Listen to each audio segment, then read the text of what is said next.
Hello, everyone. This is Oromia Media Network. I have a special guest today. Thanks for tuning in. My special guest is Dr. Trevor or Galato. Before introducing you to Dr. Galato, I'm going to say a little bit about what we're going to discuss about today. We're going to focus on violation in Western Oromia, abuses in five districts from October 2018 to April 2021. Before starting our conversation, let me start with from introduction. For those people who are new and that doesn't know you, who is Dr. Galato? Let me start with that. Thank you very much, Zach, and again with them. Um, my name is Trevor Trueman, and I'm a retired general practitioner, a medical practitioner, and I trained health workers for the Oroma Relief Association for various periods between 1988 and 1991. And so I was actually in Wallaga when the Derg fell. And therefore I kept an eye on events since then and saw that nobody was talking about the abuses occurring under the TPLF. And so the Oromia Support Group was formed, and I was chairman of that. And since 1994, we've written 49 reports on human rights abuses in Ethiopia up to 2013. And then I thought, thanks to the Kero movement, really, and the publicity it received, I thought my job was done and I could retire. And I went to Finfinne in 2018 in September on the day that the OLF were welcomed back in. And I, like everybody else, was jubilant. But then the atrocities that have been occurring since then has forced me to start writing and recording the abuses again and publishing about it. And since we started in July 2019, we've written another 6 reports, including one coming out just about 3 weeks ago. But this report that we are publicizing now is not doctored by us at all. This is fresh data coming straight from concerned individuals in Dr. West Wales. Trevor, before we move into details of the report, let me pause you a little bit. What motivates you to advocate for human rights of Oromo people in general? What makes you interested in Ethiopian politics and advocating for Oromo particularly? Um, Human rights is something that I grew up um, respecting and knowing about. And I've been a long-standing member of Amnesty International and an active member of Amnesty International. Um, my particular interest in Ethiopia is because of my friends being involved and were some of those who were killed and detained in 1990, well, some in 1991, but mostly in 1992 and 3, when the TPLF campaigned against the OLF then, just like the current government is um, committed to a violent campaign against the Oromo Liberation Army and against the OLF and against the Oromo Federalist Congress. That is great. Let me get back to our today's topic, the violation in Western Oromia. Before getting into details of the report, after the wave of change comes in 2018, we felt that we're not gonna go ahead and see the same sort of atrocity that we have been seeing in the last 27 years. But Mm. things change and gets ups and down, and we just get back to the normal situation in Oromia, even worsened than what it was in the last 27 years. What do you think is the main cause for that? Yes, it's a horrible sense of deja vu.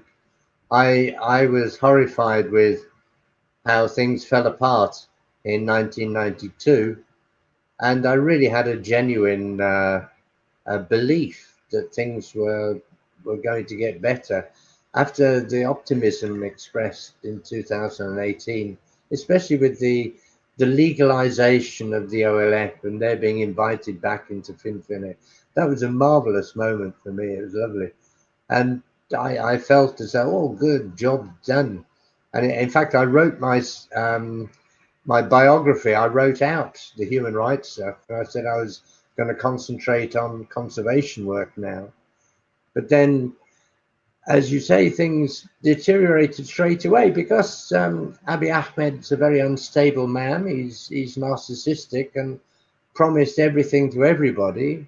Unfortunately, the old political dinosaurs amongst the Amhara elites, the people who belonged to 2 centuries ago, really, the followers of Menelik, as Harchalo called them, and they seem to have taken over Abiy Ahmed and are, well, they seem to be settled onto a campaign just like that of Menelik in terms of violently suppressing all the regions that surround Amhara region.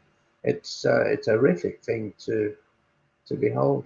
Um, what's driving them is a good question.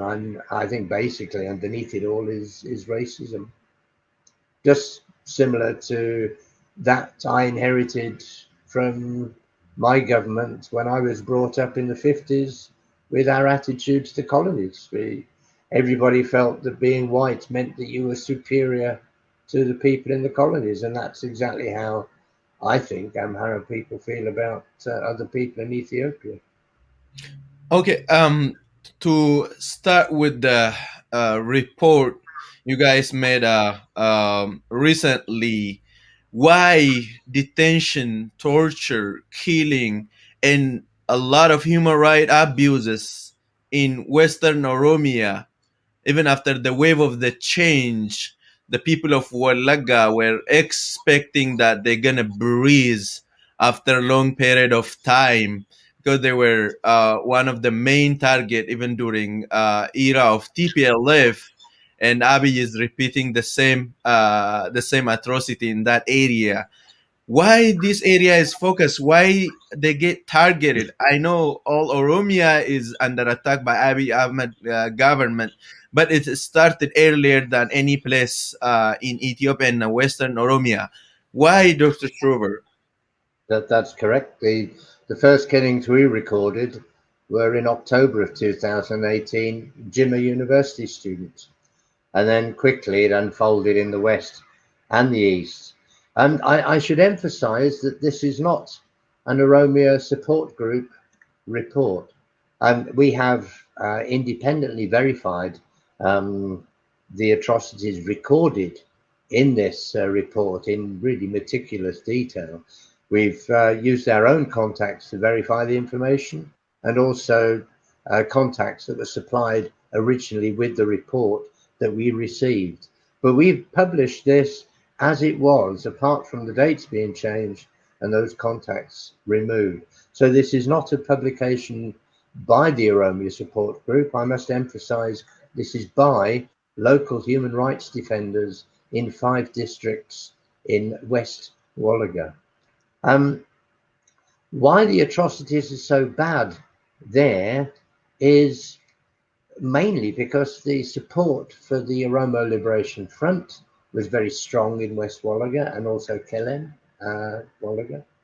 Um, that's where the western wing of the OLF developed, which is possibly the strongest element of it. Um, and therefore, that is where the OLF is most popular and supported by the local population. The, the intent of the government forces, the federal forces, and the Amhara militia who are reinforcing them now, and Eritrean troops, I'm ashamed and alarmed to say, the targets of these seem to be twofold. One is to suppress any degree of opposition to the government, um, both peaceful and armed opposition, and also to expel Oromo people from areas adjacent to the Amhara region, ethnic cleansing, as we're seeing up in Wallo, with those attacks on Oromo farmers who were isolated completely from the rest of Oromia region and were surrounded by Amhara region and Afar region. Um, so, and in Western Wallaga, yes, it has been particularly severe because support for the OLF and because the support for Kero. And Kero actually held a lot of positions in local administrative posts, and these were particularly targeted for killing, according to this excellent, meticulous, and detailed report. So since 2018, in different times, there was a repetitive internet shutdown, the roadblocks, and there is a early command post declaration by Abiy Ahmed government on the people of Wallaga. So the roads are blocked, the internets are shut down. What data collection method you guys used, and is how, if somebody asks how authentic and genuine this data is, what will be your possible answer? You're right in saying that there has been an internet and communication blockade so that the command post can act with impunity, committing human rights abuses against civilians there, not soldiers, but civilians. And their express purpose, according to the officials in government, is to dry out the ocean to catch the fish, to a scorched earth campaign, really. And this is what is recorded in this document. I'm sorry, what was the follow up to that you asked, Zach? I'm sorry. Actually, I said if somebody asks about the how authentic this report is, what will be Oh, your yes. possible answer, Thank was you. my question. Thank you. You can tell just by reading it. It is obviously written by ordinary people. It's not written by publicists. It's not written by people who are used to writing about abuses like myself, unfortunately. And it is written by ordinary people who are worried about the local situation. You can get that in the whole tenure of the document. And as I say, we have authenticated it not only by telephoning people who are named on the document in its original um, form, but also with our own contacts in the area. And we can verify that this is true, this is going on. Awesome. Okay, one of the critics in what is happening in Oromia, one of the critics that a lot of people keep saying these days is that the world, international organizations, and different governments that have diplomatic relationship with Ethiopia focus on Tigray. What is really happening in Oromia is not less than what is happening in Tigray, except like the two fighting group, the TPLF and the Ethiopian government, are using this big artilleries to fight against each other. Except that what is really happening in Oromia is the worst, and it has been happening for the last 3 years. But the international organizations and the governments, as well as the medias, are not giving enough attention for what is happening. What do you think is the reason behind this, Dr. Trevor? It's not just been happening for the last 3 years, it's been happening for the last 150 years. The oppression and subjugation of the Oromo people. Um, and it's being ignored by the West. And the reason is exactly the same now as it was then. The people in power are the ones with access to international media and international power. So the people who are committing the abuses, the ones who are holding the empire together with violence, are the ones who have all the contacts in the media. You can say, well, there's what, probably quarter, 500,000 Oromo living outside of the Oromia region now, and why haven't they got more influence? A lot of people in the USA and in Europe. The reason is that other Ethiopian people got there before us, and people have been in various organizations in the UN, in Amnesty International, in Human Rights Watch, and who are Amhara, and not consciously biased against Oromo, but like I inherited my bias in the 50s, I followed the culture of feeling that white people were superior until I learned a bit better. But this is how Amharas have been surrounded throughout their lives. They're bound to have negative feelings about the people on the outside, the uneducated poor people outside the educated elite areas. And I think it's not a conscious thing. I think it has just evolved that way. And that means that everybody working for these international organizations absorbs the Amhara viewpoint of Ethiopia and the troublesome peoples on the outside who are causing trouble and trying to disrupt this nice unified country as they see it. They don't see it from an Oromo point of view. And I was privileged because that's where I came from. I was working with the Romo. And while I was working with the Romo training health workers, I was interviewing families in the Oromo countryside, visiting them in their huts and seeing what was going on. Yeah, since what happened in there is a lot, and atrocities that have been taking place in Oromia are a lot. We cannot finish every detail of incidents that has been happening in Oromia regional state for the last 3 years, as well as the last 150 years. So, focusing on report, what are like some of the atrocities that has been taking place in that specific region you guys focused on? Well, let's get this thing into perspective to begin with. This was in 5 out of 23 districts in West Wallaga. West Wallaga is one of 17 zones in Oromia region. So 5 out of 23 districts in 1 out of 17 zones, plus we got the Oromia special zone in Amhara region. So these 5 districts were a tiny proportion of the area uh, of Oromia region. However, as we said before, it is a hotbed of support for the Oromo Liberation Front and the Oromo Liberation Army.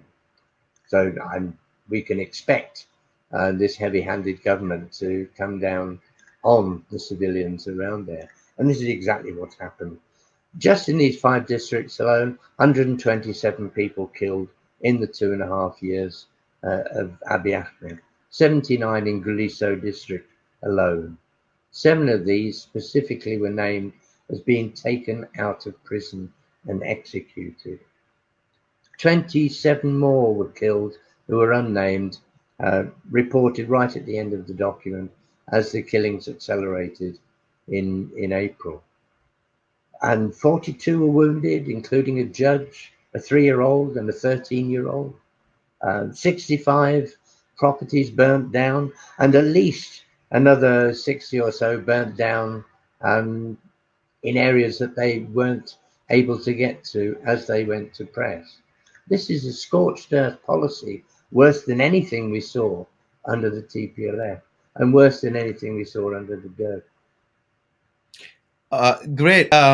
Okay, this is it's a lot of atrocities, and as I mentioned at the beginning of this question, we cannot go through each and every detail. There is a lot happening even since this report recorded.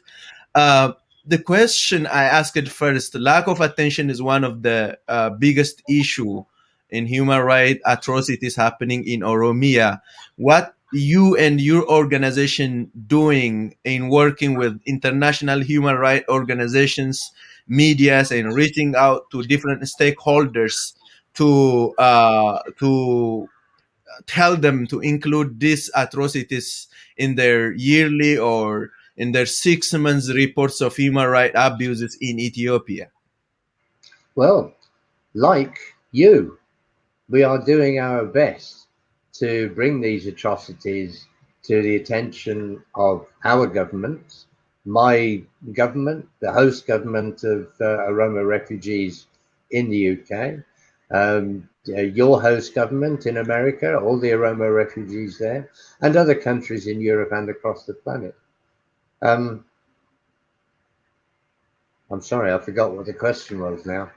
Yeah, so I'm saying that in order to reach out this international organization like Oh, yeah. Human Rights, Amnesty International, and different organizations that work on human right, are you? Is there any sort of connection between you guys? And is there any way they can access the documents you guys come up with?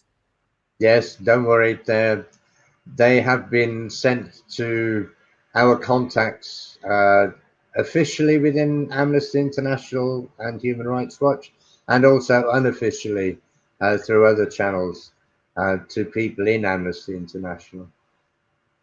Is there any plan to expand the districts? These are only 5 districts out of 23 districts in that specific zone. Is there any plan to expand and do a little bit more and get come out with another human right abuses in another districts? That is an excellent question, and I'm very glad that you brought that up because one of the opportunities of this broadcast is to ask people to send the information as it is documented in this report.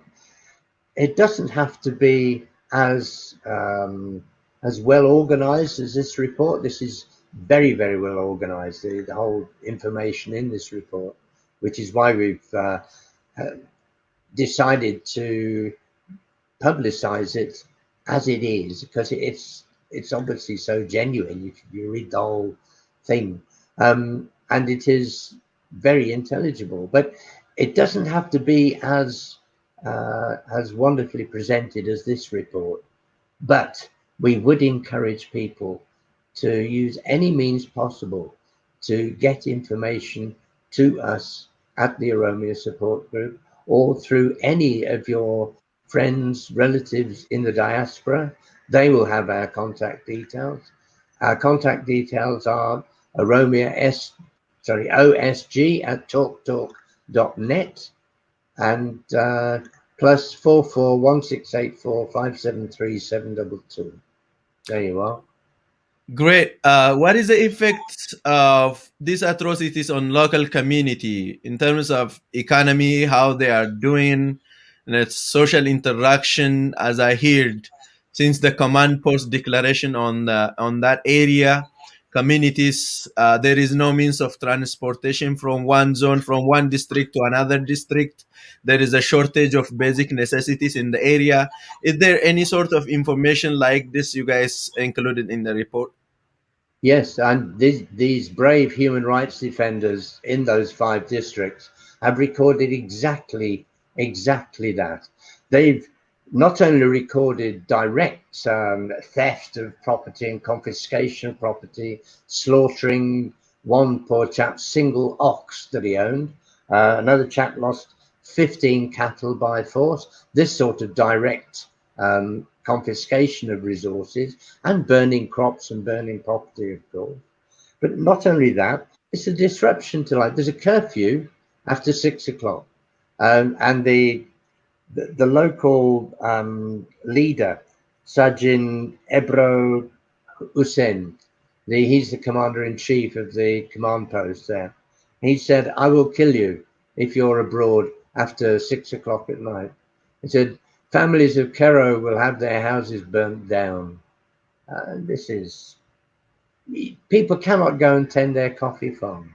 They cannot go to clinic without permission from the military. This is military rule at its worst and at its cruelest, and it is impoverishing the local community. If you can't tend your farm, if you can't travel in the rural areas for fear of being shot, then obviously you can't carry on doing your business. Even government employees are frightened to go into rural areas to visit their families because there's a likelihood of being shot before questions are asked. It's so painful.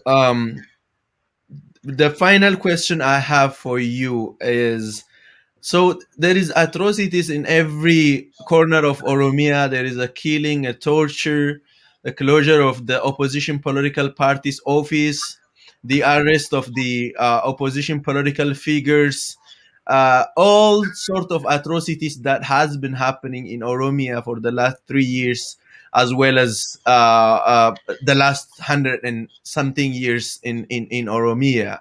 What will be the solution for all these political crumblings?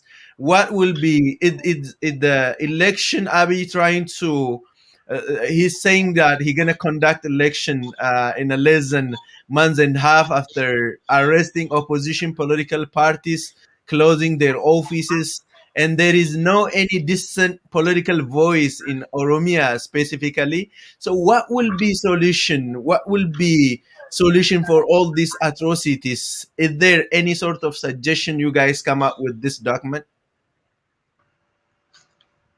That's an excellent point about the election.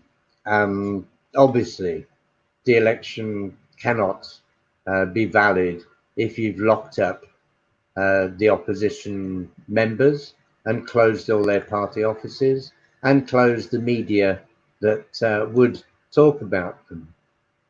And obviously, OMN would have been talking about Jawar Mohammed and other Oromo politicians.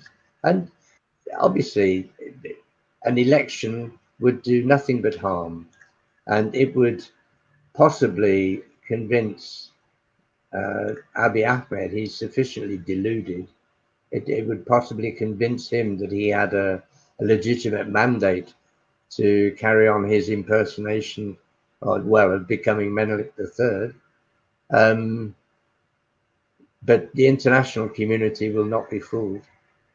They have got the measure of the man now because of the atrocities that have been documented in Tigray. Admitted, the international community has yet to learn the extent of the atrocities in Oromia region and in the southern nations, nationalities and peoples region, in Benishangul Gumuz region, in Afar region, everywhere. Um, the international community will learn. They are learning now about the atrocities committed by the TPLF because the Amhara media machine has kicked into gear. And but the Amhara media machine will not dominate the media for everywhere, forever. And we eventually heard of the Palestinian cause, despite the Israeli government's tight control of Western media, tight influence of Western media and politicians. But the truth will out, and it could well be after there's a lot of bloodshed, unfortunately. But the the future for Oromo people is bright, and never before has Oromia felt so single-minded in its determination to be able to run its own affairs in a system that the Oromo people want and governed by people that they want. And this would be the first time ever. It would be for the whole of Oromia to be that together. And that's a wonderful concept to look forward to. And we will be joined by other peoples too.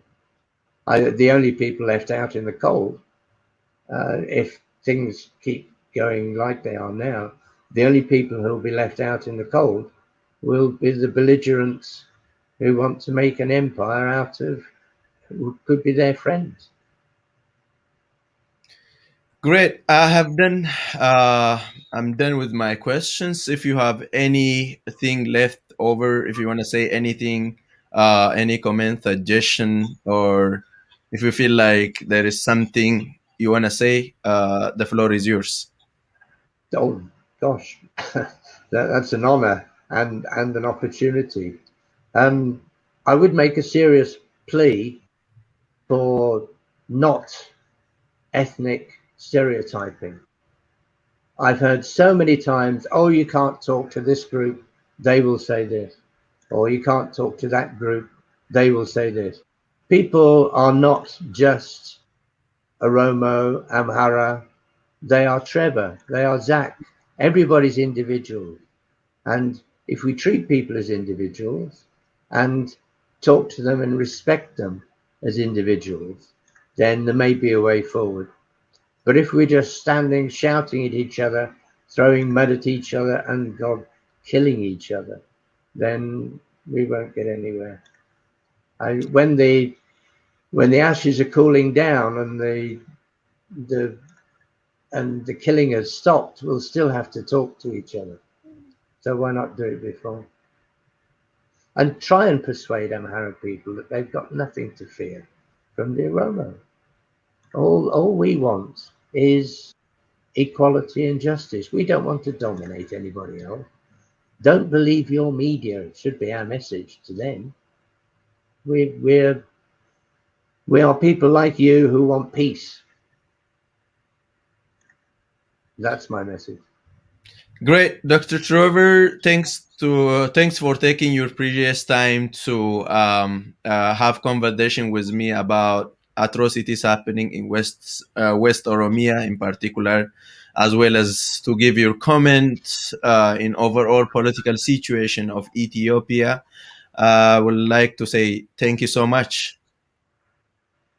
Thank you, Zach. Perhaps next time I won't be wearing a black tie in mourning. I Oh, promise that I will I'm sorry, I wear a forgot to ask colourful you that before tie. the beginning of our Don't conversation. worry. You come out I with the just thought black I'd get eye. it in.